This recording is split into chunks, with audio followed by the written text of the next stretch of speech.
My husband has cheated on me after 4 years, what should I do?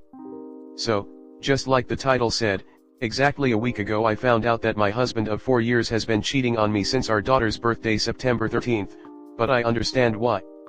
I haven't been the wife he's needed these past few months. Instead of cooking I go out, instead of loving I'm distant, instead of doing fun things I start fighting whenever he plans to go somewhere. Our life I haven't changed at all. Instead of cleaning the house, I'm extremely lazy because of my own depression, which makes me unable to even communicate with him. The man who raised me, let's call him Jason, did some terrible things to me from the age of 9 to 14, he was finally caught when I was 15 after being on the run for 5 months, traumatic is an understatement, his parole court date was just around the corner, and in August I found out that his chances of being released from prison were very high. I guess that's when everything started first takes place. Just to put it mildly, my husband works 10 to 12-hour days in the heat outside while I stay home with our children. My husband felt lonely, tired, unwanted, and started looking for love from someone else. His ex-girlfriend suddenly texted him apologizing for treating him badly and cheating on him. And he forgave her. Then they started communicating more and more until it turned into flirting, then from flirting to seeing each other. He said they weren't intimate, but I don't believe him because he lied about talking to her even when I had the text in my hand. Both of whom are married. But I don't know what to do. He knows about the parole date, he knows that I'm sad about everything, I don't talk about my depression, but he also doesn't talk about his loneliness. I want to leave him, but at the same time I understand why. I want to fix it, but every time there is a problem in our relationship, he runs to her. This is just the first time she ran to him first. They were together right before me and him. I helped him get through the breakup, I held him when he cried over her, and I grew to love him during that time. But now, for the third time in 4 years, he has once again broken my heart for her. His touch makes me cry, I've cried myself to sleep every day for a week now. He told me to get over it. He agreed to throw away love, for lust. Should I give up and eventually leave? Or should I continue to fight for what seems to be a failure? Sorry this post is everywhere, I just can't think straight. Comment. Those aren't reasons for him to cheat, there's no justified reason to cheating. People aren't always going to be at 100% in life. If I'm at 60% for a single week, or a month, does that justify cheating? Hell no. Relationships are hard, people shouldn't do bad things, especially bad things to their spouse, when things get rough. You fell into a depression and didn't cheat, why should his loneliness justify his cheating? Yeah, just like this comment said, this is how hell react to conflict, then it just may be too late. I myself have pretty bad depression and I'll admit I can be an asshole towards my husband at times, but I do apologize to him.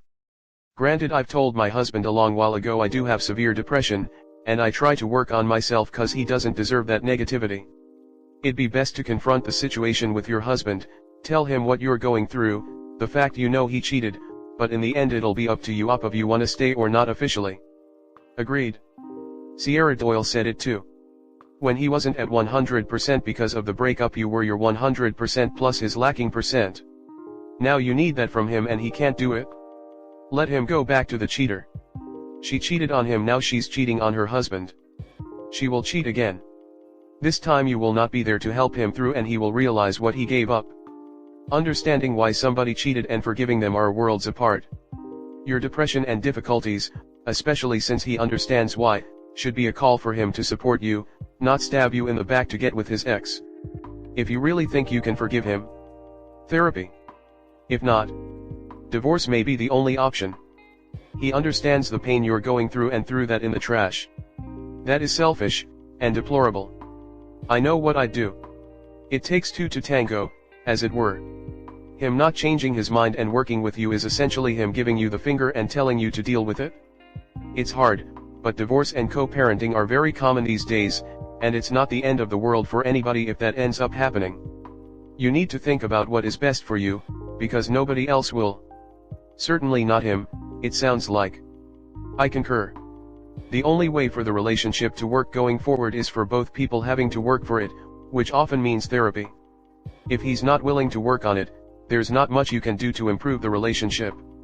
However, I encourage you to get therapy to deal with continuing emotions from your past, as well as building your self-confidence. You need to have a partner who can support you during depression, but also you need to be able to trust and share with your partner if you understand why you're depressed, and share with your partner what you would consider to be a loving response to support you during this period. This is unfortunately your answer.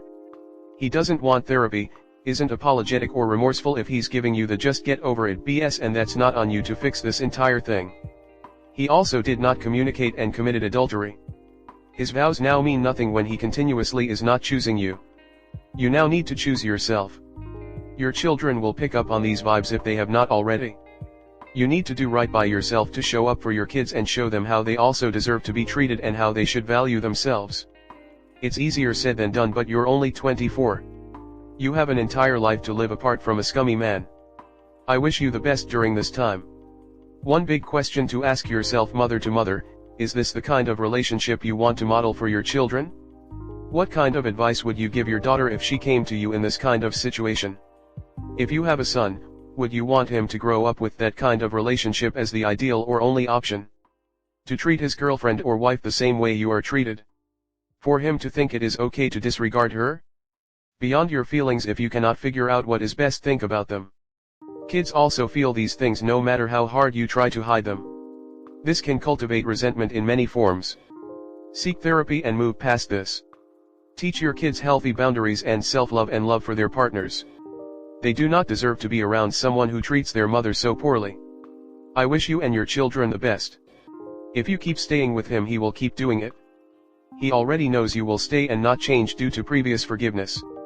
It is rare for them to stop. I mean, there's never a valid reason to cheat. Even if you were doing all the things you said, it doesn't excuse cheating. Relationships are hard and a marriage is even harder. It takes a lot of effort. Every day is a choice, and if the minute something gets difficult and he's running away with his ex, I think that speaks volumes to the person you married. He's a horrible husband, and none of the things you've done or ever do will make cheating okay. He should have just been upfront about feeling the way he did, but instead immediately and selfishly ran to his ex. I hope you consider leaving him for you and your children's sake. When I was cheated on, the book, Leave a Cheater, Gain a Life, really helped me to understand the situation. It helped me to understand that him cheating was a decision that he alone made. I did not make him cheat. It's a decision to cheat, and a terrible selfish decision at that. Please consider reading the book. It will help empower you and help you to understand what you're going through, and how his decision is going to impact you now and later. Sorry, my friend. It sucks, and it hurts, but it isn't your fault. He's selfish. Nothing you mentioned is even remotely related to an excuse for cheating. Has he been giving you what you need? You had a baby, for F's sake. Oh, I'm sorry he had to eat takeout. You aren't his personal chef waiting on him, so he had to go F someone else? You have very low standards. Dump him. Honestly, it seems like you rushed into trying to make a family of your own, which is pretty common for people with unresolved childhood trauma. Sounds like you got together when you were only 20, got pregnant quickly and stayed together despite his cheating, and now have multiple children, all within 4 years. Unfortunately, you were in such a rush that you built all of that on a foundation that was never stable. He's going to keep doing this, clearly. He doesn't care if it's fair to you or not. This relationship is going to be unhealthy for your children to grow up seeing. I think you need to do the scary thing and end it, and be single for a long time.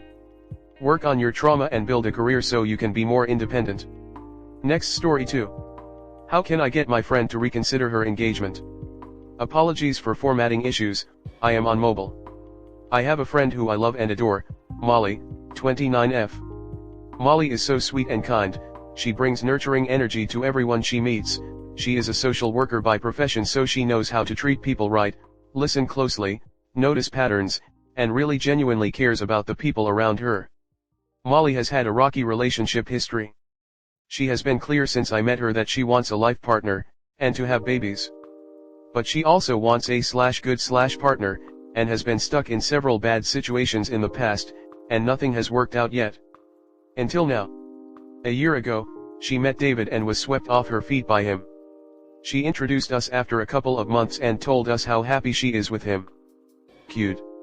Except, upon getting to know him and their relationship more, I am extremely concerned. She moved into his house 4 months after they started dating, and since then there is a piece of their relationship that is heavily influenced by his ego and his sense of control, and that has started to become more and more serious. It started with small things. Meals chosen by him alone. Plans changed because he didn't like the original. Molly being expected to smooth over situations where he comes across wrong. His exes were somehow included in many of the plans we invited them to. Then it became bigger. He chose her birthday dinner, and it was a huge meat platter when she has been a vegetarian for 7+ years. She isn't allowed to do recreational drugs because he had a bad experience with an ex in the past. Molly is an extremely light recreational drug user anyway, it never would have got to the point where it became a problem. And the most disturbing thing I've learned is, she is no longer allowed to go braless in public. It makes him extremely jealous and he thinks everyone is staring at her on the street. This is him trying to control her body and how she presents herself, because of his ego feeling hurt when other men notice her. She had come to terms with the braless life years ago. But now that he has a problem with how she exists as a woman. She is wearing bras. Their fight over this nearly ended a trip we were on together, as he was so angry at her for wearing a modest tank top without a bra on a sunny day, that he threatened to leave. She also seems to be getting progressively more isolated in his world. Since they met, she has had a hard time maintaining her friendships and has had a bumpy relationship with her family. It seems like she is happy enough, but towing the line of being wrapped completely up in his world, which I know is very dangerous territory in controlling partnerships. I personally cannot stand David. I don't know how she does. He is obnoxious, he is all about his own ego, and it shows in every conversation and interaction I've had with him. One of my friends, who had never met either of them, saw them together at a concert and specifically pointed out David as someone who gives them the ick, without even knowing that he is our friend's life partner. My friends and I have tried to talk to Molly about how she feels about his behavior. How she would feel if a friend was in a relationship like this. She doesn't seem to get it enough to take action. And people speaking poorly of her romantic partners has been a source of friendships ending in the past. So I personally am afraid to say anything too harsh, which has led to me just trying to be there for her and be a confidant so that hopefully she hears herself talking about him and understands how she sounds. But that hasn't worked yet. I thought about talking to her about David when some of us started to hesitate to invite Molly to events, because inviting Molly means inviting David, and none of her friends can stand him. But I just couldn't figure out the right things to say. Recently, they announced their engagement. He asked her to be his wife.